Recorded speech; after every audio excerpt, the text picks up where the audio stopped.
Concepts made simple. Solve smart. Learn deep.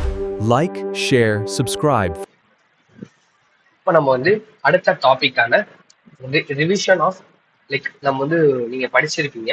நம்ம just revision பண்ணுவோம். என்னென்ன பண்ணுவோம்னா rules, basic rules of differentiation and integration நம்ம பண்ணுவோம். ஓகேவா?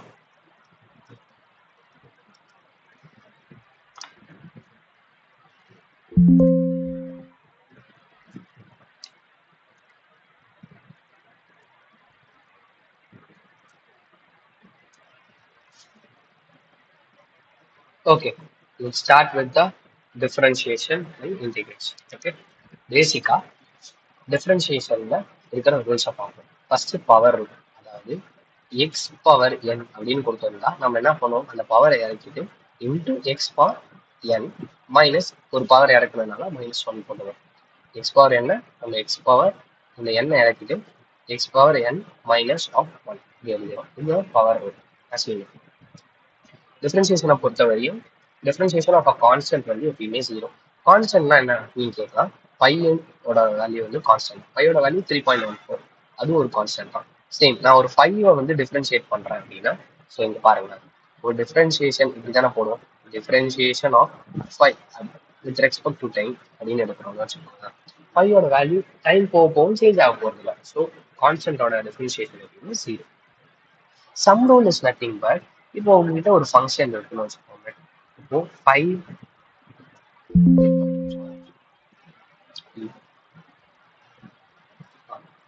இப்போ உங்ககிட்ட ஒரு ஃபங்க்ஷன் இருக்கு, எக்ஸ் ஸ்கொயர் பிளஸ் 5x அப்படின்னு உங்களுக்கு ஒரு ஃபங்க்ஷன் இருக்கு. ஓகேவா?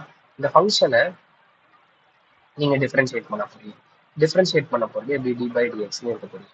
இப்போ நீங்க இதை டிஃபரன்ஷியேட் பண்ணும்போது ஃபர்ஸ்ட் இந்த ஃபங்க்ஷன் டிஃபரன்ஷியேட் பண்ணுவீங்க 2x பிளஸ் இதை டிஃபரன்ஷியேட் பண்ணும்போது இதை நம்ம 5 மட்டும் எடுத்துப்போம். இதோட டிஃபரன்ஷியேஷன் 1, எக்ஸோட டிஃபரன்ஷியேஷன் 1. ஏன் எக்ஸோட டிஃபரன்ஷியேஷன் 1னா எக்ஸோட பவர்ல 1 இருக்கா, நம்ம 1 இந்த பவர் ரூல் படி 1 முன்னாடி எடுத்துட்டோம்னா எக்ஸ் பவர் 1 மைனஸ் 1 எழுதலாம். ஓகேவா? எக்ஸ் பவர் 0னா anything power 0 is nothing but 1. So 1 into 1 is nothing but 1. 5 எடுத்துப்போம். 2x plus 5 எழுதலாம் டிஃபரன்ஷியேட் ஆனால் ஃபர்ஸ்ட் டிஃபரன்ஷியேஷன். ஸோ அதுதான் சம் ரூல் சொல்லுது. இப்போ எஃப் ஆஃப் எக்ஸ்னு ஒரு டேர்ம் இருக்கு, ஜி ஆஃப் எக்ஸ்னு ஒரு டேர்ம் இருக்குன்னா டிஃபரன்ஷியேட் பண்ணும்போது எஃப் டேஷ் ஆஃப் எக்ஸ் இதாயிடும் plus g dash of x. Difference rule nothing but sign மட்டும் தான் மாறுது. சேம் இங்க பிளஸ் வரதுக்கு இங்க நெகட்டிவ் வருது. அவ்வளோ. ப்ராடக்ட் ரூல் அப்படின்னா இது ஆக்சுவலி ப்ராடக்ட் ரூல்னு சொல்லுவாங்க, யூவி ரூல்னு சொல்லுவாங்க, யூ பை வி குவாஷன் ரூல யூ பை வி ரூல்னு சொல்லுவாங்க. செயின் ரூல் இது இம்பார்ட்டன்டான ரூல். நம்ம என்னன்னு பார்ப்போம். ஃபர்ஸ்ட் ஆஃப் ஆல் செயின் ரூல்னா என்னன்னு பார்ப்போம். நான் ஒரு ஃபங்க்ஷன் வச்சுக்கிறேன், யூ வி. யூன்றது ஒரு தனி ஃபங்க்ஷன், வின்றது ஒரு தனி ஃபங்க்ஷன். இப்போ நான் இது differentiation with respect to sum அப்படின்னு பண்றேன்னா ஃபர்ஸ்ட் யூவை நான் அப்படியே வச்சுப்பேன், வியை டிஃபரன்ஷியேட் பண்ணுவேன். வியை டிஃபரன்ஷியேட் பண்ணும்போது எனக்கு வி டேஷ் அப்படின்னு நினைக்கிறேன். நெக்ஸ்ட் வி அப்படியே வச்சுக்கிட்டு யூ டிஃபரன்ஷியேட் பண்ணுறேன். யூ டிஃபரன்ஷியேட் பண்ணும்போது எனக்கு யூ டேஷ் கிடைக்கும். ஸோ இதுதான் செயின் ரூல். செயின் ரூல் என்ன பண்ணுவாங்கன்னா பேசிக்கா ஒரு வேரியபிளை அஸ் அ கான்ஸ்டன்டா வச்சுக்கிட்டு அடுத்த வேரியபிளை நம்ம டிஃபரன்ஷியேட் பண்ணிடுவோம். பிளஸ் அடுத்த வேரியபிளை அப்படியே கான்ஸ்டன்டா வச்சுக்கிட்டு இதுக்கு முன்னாடி கன்சிடர் பண்ண கான்ஸ்டன்ட் வேரியபிளை இப்போ நம்ம du upon dx, இது v, இது u. ஓகேவா? இதுதான் யூவி ரூலோட பேஸ். யூவி ரூல பாருங்க, fx இங்க பாருங்க, fx gx ன்னு எடுத்தோம்னா ஃபர்ஸ்ட் fx அப்படியே வச்சுக்கிறாங்க, gx டிஃபரன்ஷியேட் பண்றாங்க, g dash x மாறிஸ் பிளஸ் fx டிஃபரன்ஷியேட் பண்ணல, இப்போ அதை பண்ணிட்டு g of x சேம் அப்படியே வச்சுக்கிறாங்க. இதுதான் ப்ராடக்ட் ரூல். கோஷன் ரூல பாத்தீங்கன்னா same thing goes. F of எக்ஸ்னு ஒரு ஃபங்க்ஷன் இருக்கு, கீழே ஜி ஆஃப் எக்ஸ்னு ஒரு ஃபங்க்ஷன் இருக்கு. இப்போ நான் கோஷன் ரூல் கோஷன்னா எப்போ நீங்க கோஷன் ரூல் யூஸ் பண்ணா ஒரு நியூமரேட்டர் ஒரு டினாமினேட்டர் டேர்ம் இன்வால்வ்டா இருக்கும்போது நீங்க இந்த இது யூஸ் பண்ணணும். ஃபர்ஸ்ட் இது போட்டுட்டு டினாமினேட்டர் டேர்ம் நீங்க ஸ்கொயர் பண்ணிடணும், ஹோல் ஸ்கொயர் பண்ணிட்டு ஃபர்ஸ்ட் இருக்கிற ஃபங்க்ஷனை டிஃபரன்ஷியேட் பண்ணிருக்கேன், எஃப் டேஷ் ஆஃப் எக்ஸ். நான் ஃபர்ஸ்ட் டேர்ம் பண்ணிருந்தனால எனக்கு எஃப் டேஷ் ஆஃப் எக்ஸ் கிடைச்சிச்சு. இன்டூ கீழே இருக்கிற ஃபங்க்ஷனை அப்படியே எழுதிக்கிறேன். மைனஸ் சிம்பிள் போடணும், இங்க பிளஸ் இங்க மைனஸ் சிம்பிள் போட்டதுக்கு அப்புறம் ஜி ஆஃப் எக்ஸ் டிஃபரன்ஷியேட் பண்றோம், எஃப் டேஷ் ஆஃப் எக்ஸ் அப்படி சிம்பிளா வச்சுக்கணும். இதை நம்ம இன் டர்ம்ஸ் ஆஃப் யூவின்னு பார்த்தோம்னா ஃபர்ஸ்ட் பி ஸ்கொயர் பண்ணிடுவேன் ஆக்சுவலி இது u divided by v, u divided by v on dx இருக்குன்னா ஃபர்ஸ்ட் v எல்லாம் டிஃபரன்ஷியேட் பண்ணி v ஸ்கொயர் ஆயிடும். ஓகேவா? சாரி, டிஃபரன்ஷியேட் பண்ணல, நான் v வந்து ஸ்கொயர் ஆக்கிடுறேன் ஃபர்ஸ்ட். அதுக்கப்புறம் u இருக்கிற டேர்ம் நான் u டேஷ்னு ஆக்கிடுறேன், v அப்படியே வச்சுக்கிறேன், மைனஸ் v டேஷ்னு இருக்க u அப்படியே வச்சுக்கிறேன். இதுதான் uv, u divided by v. இது கோஷன் ரூல்னு சொல்லுவாங்க. கோஷன் ரூல் நிறைய இடத்துல சொல்லுவாங்க. As you say, chain rule is nothing but இப்போ நம்ம ஒரு ஃபங்க்ஷனை in terms of other function அப்படின்னு இருக்கோம். f of x நான் கன்சிடர் பண்ண ஃபங்க்ஷன் வேற, g of ஃபங்க்ஷன் வேற. பட் நான் எடுக்கும் போது f of g of x அப்படின்னு நான் ஒரு ஃபங்க்ஷனை இன்னொரு ஃபங்க்ஷனோட டிபெண்ட் பண்ணி நான் எழுதும் போது அதை நான் இன்டிகிரேட் பண்ணும்போது எனக்கு டபுளா நம்ம அதை கன்சிடர் பண்ணுவோம். எப்படின்னா ஃபர்ஸ்ட் நான் ஃபுல்லா டிஃபரன்ஷியேட் பண்ணும்போது எனக்கு f dash of g of x கிடைச்சோம். பட் ஆனா இது வந்து எக்ஸ் இன் டர்ம்ஸ் ஆஃப் எக்ஸ்ன்னு இருக்கிற இடத்துல, எக்ஸ் எஃப் ஆஃப் எக்ஸ்ன்னு இருக்கிற இடத்துல g of x இன்னொரு வேரியபிள் இருக்கு. அப்போ இன்னொரு வேரியபிளை நம்ம வந்து இன்னொரு தடவை டிஃபரன்ஷியேட் பண்ணணும். அப்போ உள்ள இருக்கிற வேரியபிளை நம்ம g dash of x அப்படின்னு இன்னொரு தடவை டிஃபரன்ஷியேட் பண்ணணும். இதுதான் மெயினான ரூல். ஓகேவா? எக்ஸாம்பிளுக்கு sin x எடுத்துக்கோங்க. இப்போ நான் டிஃபரன்ஷியேட் பண்ணா cos xன்னு எனக்கு தெரியும்.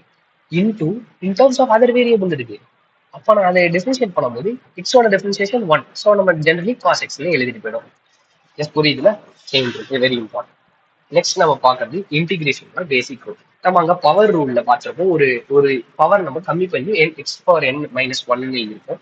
இது சேம் தான். இப்போ நான் எக்ஸ் பவர் என் அப்படின்னா it's nothing but for example X square அப்படின்னு நான் வச்சுக்கோம்.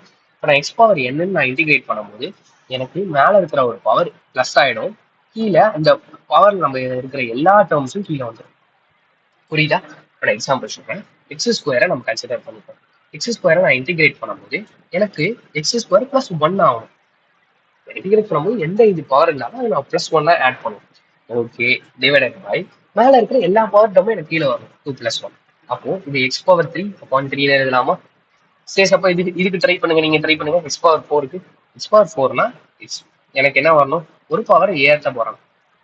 டிவைடட் பை அந்த மேல இருக்கிற எல்லா டேர்மோட அந்த இதுவும் நான் வந்து டினாமினேட்டர்ல போடணும். அப்ப எனக்கு ஆன்சர் எக்ஸ் பவர் 5/5 அப்படின்னு எனக்கு கிடைச்சோம். ஓகேவா? இது பவர் ரூல். கான்ஸ்டன்ட் ரூல் அப்படின்னா சேம் திங். இப்போ கான்ஸ்டன்ட் இருக்குல்ல, இப்போ நம்ம கான்ஸ்டன்ட் டேர்ம் 1 எடுத்துப்போம். 1 × dx இன்டிகிரேட் பண்ணும்போது 1 நம்ம வெளியே எடுத்தா எந்த டேர்மும் இருக்காது, dx மட்டும் தான் இருக்கும்.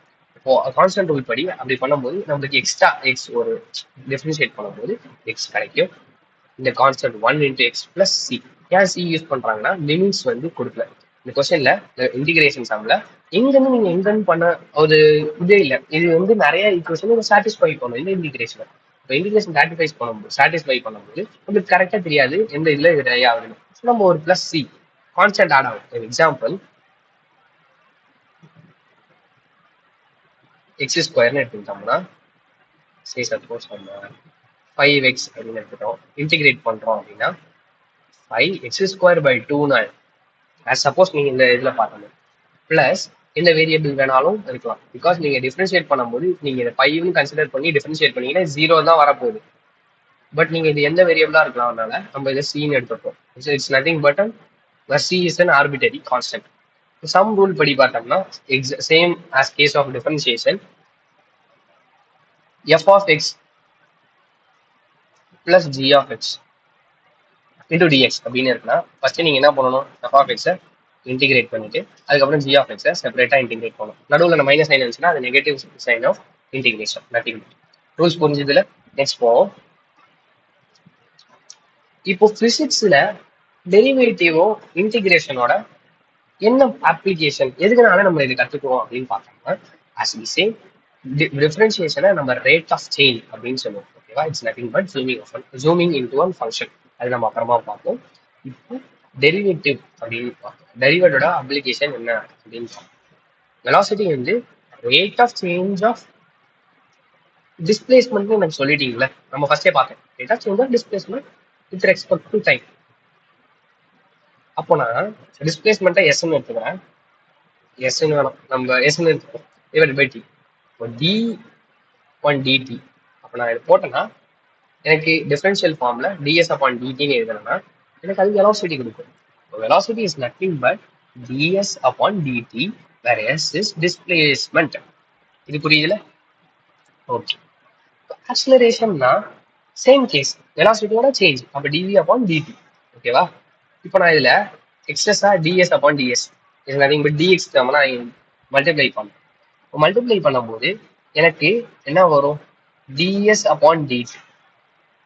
நம்ம இங்க பார்த்தோமா டிஎஸ் அப்பான் டிடியோட வேல்யூ பி வெலாசிட்டி இன்டூ இருக்கிற அந்த டேர்ம் டிவி அப்பான் டிஎஸ். இதுதான் என்னோட ஆக்சிலரேஷன். இது வந்து ஆக்சிலரேஷனுக்கு ரெண்டு ஃபார்முலா இருக்கு. மொதல் formula acceleration is nothing but dv upon dt. Second formula acceleration is equal to v times of dv upon ds, where s is displacement, v is the velocity.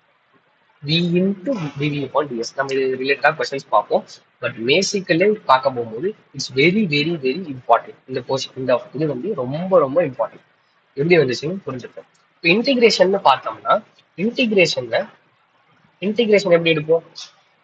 acceleration is equal to dv upon dt நான் எழுதுறேன். இப்போ எனக்கு velocity கண்டுபிடிக்கணும்னா நான் இந்த டேர்மை இப்படி அனுப்பிட்டு dv is equals to a times of dt அப்படின்னு நான் எடுத்துக்கிறேன். இன்டிகிரேட் பண்றேன். எனக்கு இன்டிகிரேட் பண்ணும்போது இது v யோட வேல்யூ கிடைக்குது. இது ஆக்சிலரேஷன் எதுவுமே இல்லை, ஆனா வேரியபிள் t இருக்கு. அந்த இதை பத்தி நம்ம பார்த்தோம்னா dt எந்த டேர்மும் இல்லைன்னா நம்மளுக்கு ஒரு t கிடைக்கும். ஓகேவா? v is equals to at. இப்போ நம்ம உங்களுக்கு நான் என்ன சொல்ல வரேன் அப்படின்னா பேசிக்கலி இதுதான். நான் பொசிஷன் எனக்கு ஒரு as a function of time அப்படின்னு ஒருத்தவங்க கொடுத்துட்டாங்க, நான் வெலாசிட்டி கேட்குறாங்க அப்படின்னா ஃபர்ஸ்ட் நீங்க டிஃபரன்ஷியேட் பண்ணணும். சிங்கிள் டைம் அந்த ஃபங்க்ஷனை நான் டிஃபரன்ஷியேட் பண்ணனா எனக்கு வெலாசிட்டி கிடைச்சிடும். பட் என்ன ஆக்சிலரேஷன் கேட்குறாங்க அப்படின்னா நீங்க என்ன பண்ணணும்? திருப்பி ஒரு தடவை டிஃபரன்ஷியேட் பண்ணணும். அந்த பொசிஷன் ஆஃப் டைமை டபுள் டெரிவேட்டிவ் எடுக்கணும். எடுத்தீங்கன்னா நீங்க டேரக்டா ஆக்சிலரேஷன் வரும். பட் ஆக்சிலரேஷன் கொடுத்துட்டு as a function of time கொடுத்துட்டு என்ன வந்து வெலாசிட்டி கண்டுபிடிக்கிற சொல்றாங்கன்னா நீங்க என்ன பண்ணணும்? இன்டிகிரேஷன் ஆஃப் தட் ஃபங்க்ஷன் பண்ணணும். ஓகேவா? திருப்பி வெலாசிட்டி கொடுத்துட்டு பொசிஷன் கேட்டாங்கன்னா நீங்க ரிவர்ஸ் ஆர்டர்ல போகணும், இன்டிகிரேட் போகணும். பேசிக்கலா நான் என்ன சொல்ல வரேன்னா பொசிஷன்ல இருந்து வெலாசிட்டி போகணும்னா வெலாசிட்டில இருந்து ஆக்சிலரேஷன் போகணும்னா ஒன் வே மெத்தடா நீங்க டிஃபரன்ஷியேஷன் யூஸ் பண்ணணும், depending upon the velocity or acceleration. ஆக்சிலரேஷன்ல இருந்து ரிவர்ஸ்ல போகணும், வெலாசிட்டிக்கு போகணும், இல்ல ஆக்சிலரேஷன்ல இருந்து டிஸ்பிளேஸ்மெண்ட் பொசிஷனுக்கு போகணும்னா நீங்க வந்து டிஃபரன்ஷியேஷனை தான் யூஸ் பண்ணணும். டிஃபரன்ஷியேஷன் தான் நீங்க யூஸ் பண்ணணும். இது புரிஞ்சுதுல? It's very important. Just note of. இப்போ இந்த கொஸ்டின் பார்த்தோம்னா velocity as a function of time அப்படி எனக்கு கொடுத்துருக்காங்க. இந்த position x is equal to 0 at time t is equal to 0. அதாவது இந்த பார்ட்டிக்கலோட பொசிஷனை கேட்குறாங்க. எந்த இன்டர்வல்ல கேட்குறாங்கன்னா எக்ஸ் வந்து 0வா எனக்கு t is equal to 0வா இருக்கும். ஆனா time t is equal to 1 அப்ப எக்ஸோட வேல்யூ என்னவா இருக்கும் அப்படின்னு கேட்குறாங்க. ஆக்சுவலி அவங்க கொடுத்துட்டாங்க இனிஷியலா time t is equal to 0 அப்ப எனக்கு பார்ட்டிக்கலோட பொசிஷன் 0 அது எனக்கு தெரியும், ஒரிஜினல் இருக்கு. But time t is equal to 1ல என்னோட பொசிஷன் எப்படி இருக்குன்னு கேட்குறாங்க. அது எப்படி அந்த பார்ட்டிகல் இந்த வெலாசிட்டி ஈக்குவேஷனை சாட்டிஸ்ஃபை பண்ணுது, அந்த மாதிரி தான் டிராவல் பண்ணுது. ஓகேவா? Velocity is equals to v0 plus gt plus ft square அப்படின்னு கொடுத்துருக்காங்க. நம்ம இப்போ வந்து பொசிஷன் கண்டுபிடிப்போம். பொசிஷன் கண்டுபிடிக்கிறது வெலாசிட்டில இருந்து எப்படி பண்றது? எஸ், இன்டிகிரேட் பண்ணணும். நம்ம இப்போ தானே பார்த்தோம். பொசிஷன்ல இருந்து இங்க பாருங்க, வெலாசிட்டில இருந்து பொசிஷன் போனோம்னா சாரி ஆக்சுவலி தப்பா எழுதிட்டேன். சாரி. Okay sorry. ஆக்சுவலி சொல்லும் போது இன்டிகிரேஷன் சொல்லிட்டு டிஃபரன்ஷியேஷன் எடுத்தேன். Sorry. Just make note of it. இது வந்து ரிவர்ஸ் ப்ராசஸ். நம்ம என்ன பண்ணணும்னா இன்டிகிரேட் பண்ணணும்.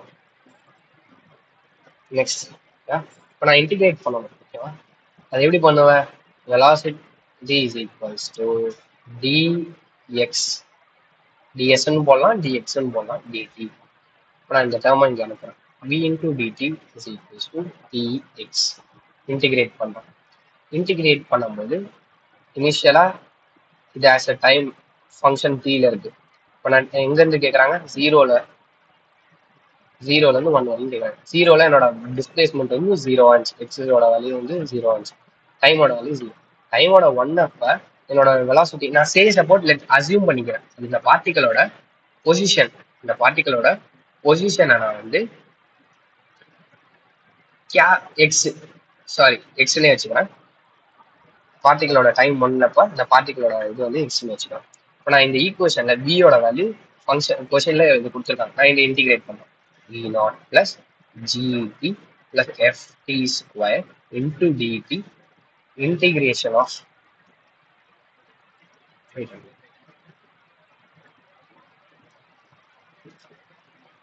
integration is equals to dx x is equals to 0 into x t is equals to 0 t is equals to 1. இப்போ நான் இன்டிகிரேட் பண்ணும்போது ஒரு சாதாரண நம்பர் இருக்கு. நான் இன்டிகிரேட் பண்ணும்போது v into time variable t as discussed earlier. Same இப்போ இது t பவர் ஆக்சுவலி இங்க என்னன்னா t பவர் 0 இருக்கு. இப்போ t பவர் 0 இன்டிகிரேட் பண்ணீங்கன்னா 0 plus 1 0 plus 1 போடுவீங்க. ஸோ t1 divided by 1 வரும். அதனால தான் இங்க d வரும். ஓகேவா? சேம் gt டிஃபரன்ஷியேட் பண்ண g is nothing but a constant. g constant வெளியே தருவீங்கன்னா t டிஃபரன்ஷியேட் பண்ண t to the power 1 இருக்கும். அது t ஸ்கொயர் அப்பான் 2 வரும். பிளஸ் fன்றது கான்ஸ்டன்ட் நான் வெளியே எடுத்துறேன். t ஸ்கொயர் டிஃபரன்ஷியேட் இன்டிகிரேட் பண்ணும்போது t கியூப் அப்பான் 3 வரும். நான் பிளஸ் சீன் போடல. பட் நான் உங்களுக்காக எழுதுறேன். ஏன் எழுதுறேன்னா just to make you understand C போடலாமா வேணாமான்னு புரிய வைக்கிறதுக்கு தான் எழுதுறேன். ஏன்னா இந்த கொஸ்டின்ல லிமிட்ஸ் கொடுத்துருக்காங்க. பொசிஷனோட பார்ட்டிகளோட கரெக்ட் எக்ஸாக்ட் பொசிஷன் அந்த ட்ராக்கிங் கொடுத்துருக்காங்க. ஸோ நம்ம இங்கே சி எழுதணும்னு அவசியம் இல்லை. Because it's and definite integration. ஓகேவா?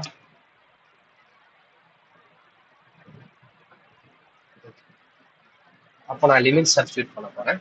லிமிட்ஸ் எப்படி சப்ஸ்டியூட் பண்ணுவாங்கன்னா 0 to 1 upper limit minus lower limit எப்படி பண்ணுவாங்கன்னா v0 times of upper limit of t என்ன 1 minus lower limit 0 first thing plus g by 2 t square அப்பனா upper limit என்ன 1 square minus 0 plus f எடுத்துறேன் f by 3 இந்த f by 3 வெளிய எடுத்துறேன். இப்போ t cube upper limit 1 cube minus 0 cube. ஓகேவா? அப்போ எனக்கு function v0 plus g by 2 plus f by 3 அப்படின்னு வந்துடும். ஒன்னோட மல்டிபிள் சேம் தான். இப்போ என்னோட பார்ட்டிகளோட பொசிஷன் எக்ஸ் இதுதான் என்னோட பார்ட்டிகளோட பொசிஷன். ஓகேவா? மீட்டர் யூனிட் இங்கே தேவைப்படாது. இது எப்படி எடுத்தோம்னா இது இங்கே டேர்மே இல்லை எக்ஸ் பவர் 0 இருக்கு. அப்போ நீங்க எக்ஸ்ன்னு எடுப்பீங்க பவர் 0 to x போடுவீங்க எக்ஸ் மைனஸ் 0 வரும். ஸோ அப்போ எனக்கு இங்கே பார்ட்டிக்கு எல்ஹெச்எஸ்ல எக்ஸ் வரும். புரிஞ்சுதுல? ஜஸ்ட் நோட் டவுன் பண்ணிக்கணும். இந்த மாதிரி கொஸ்டின்ஸ் நிறைய டிவைக்கிஸ்ல இருக்கு. Just try it.